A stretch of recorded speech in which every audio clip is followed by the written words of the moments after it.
let's take another trip, this time to see how ice cream is made. The story begins on farms like this one, where pedigreed stock all record milk producers provide the fine cream necessary for the best ice cream.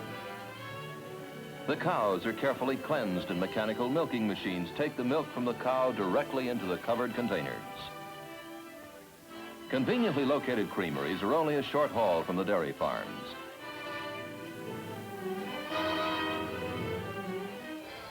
Here, the cream is separated from the milk and immediately chilled for shipment in refrigerated stainless steel trucks to the ice cream plant.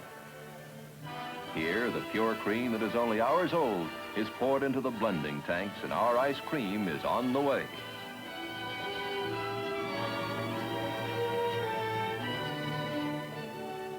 Next, the blended cream is passed through a series of fine stainless steel mesh in this big filter. The blended cream is now subjected to a temperature of 250 degrees Fahrenheit in this pasteurizer. This finely equipped laboratory serves as the daily control of every step in the production from raw materials to finished ice cream to ensure a perfectly balanced product of uniform goodness. Here, samples are measured for butter, fat, and food solids content. These technicians test every batch to assure it has been completely pasteurized.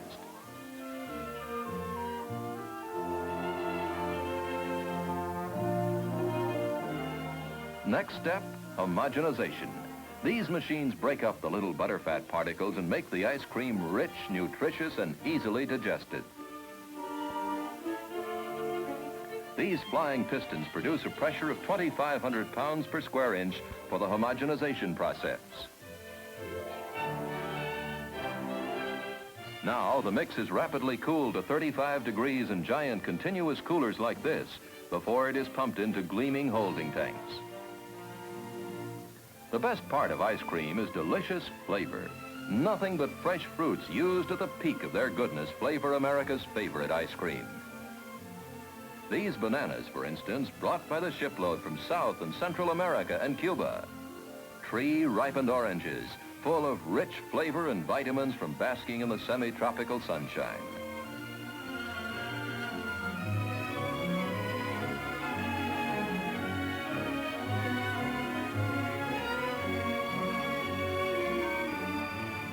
This automatic squeezer zips out the juice in no time.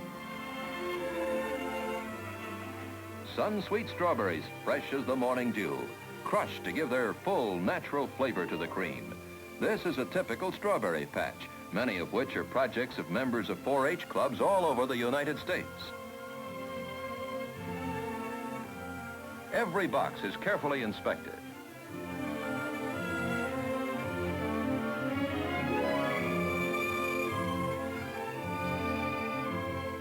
And then additional luscious whole morsels of the fresh fruit are fed in by this special machine. Ripe peaches, blushing darlings from the nation's finest orchards. What could be finer? Doesn't that make your mouth water? You can almost smell their heavenly odor. In nut ice cream, too, only prize kernels of the season's finest crop are ever used. These choice selected almonds are roasted to taste and bathed in fresh creamery butter to make delicious buttered almond ice cream. Here is the flavoring room where the fresh fruits and other flavors are added to the blended cream. To supply fresh strawberry ice cream year-round, field inspectors spend practically 12 months a year following the growing seasons and contracting for the cream of every crop. Did you ever notice tiny black specks in vanilla ice cream? That is proof that not vanilla extract, but finely chopped real vanilla bean, vastly more flavorful, has been used. Vanilla is of the orchid family and blooms beautifully. These beans are drying in the hot Mexican sunshine to develop their flavor. The dried beans are chopped in readiness for the day's production of real vanilla cream. Here go those oranges, blending smoothly and deliciously to make fresh fruit orange ice, a quick energy food and so cool and refreshing. Caracas chocolate, grown in Venezuela, South America, is the finest for flavor the world over. That is why this chocolate ice cream is known for its matchless flavor. Here we have ice cream in all these delicious flavors, but how are we going to package it? Oh yes, that's already been thought of to the tune of 100 million packages a year. This is the largest bulk ice cream freezing room in the world, with a capacity of over 1 million quarts per week. Freezing is instantaneous and continuous. Conveyors carry the ice cream to the hardening room, where 30 degrees below zero is maintained. Here the ice cream is made ready for delivery. But bulk ice cream is only part of the story. Meet the party dessert supreme, fresh strawberry or raspberry tarts, generous individual portions of vanilla, topped with a fresh berry flavor and crowned with whipped cream.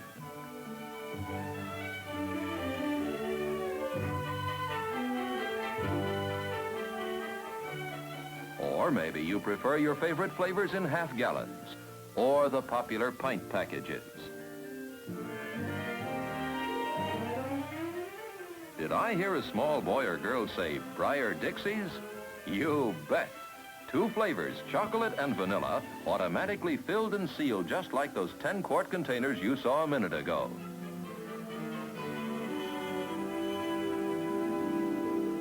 Brick ice cream solves the problem of serving large groups more easily.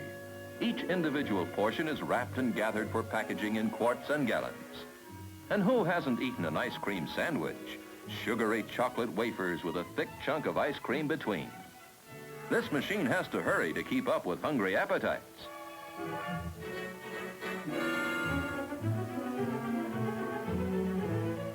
Sparkling packages are hermetically heat sealed.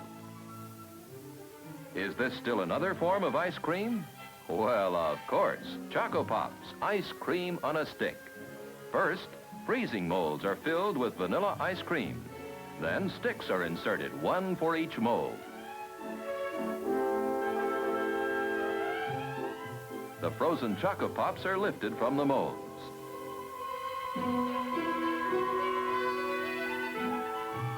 Next, a dip in rich chocolate.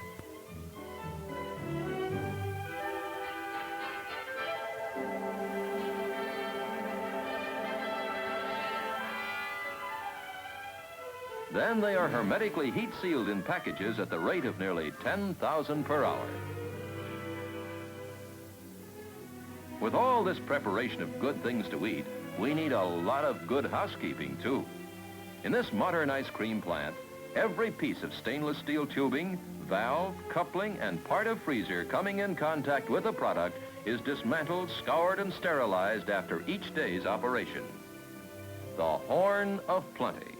What could better express the abundance of good things from the 4 corners of the earth?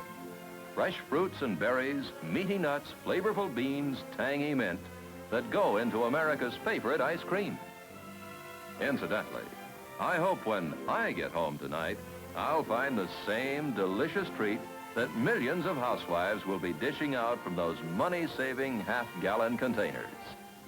Good old Breyer's ice cream.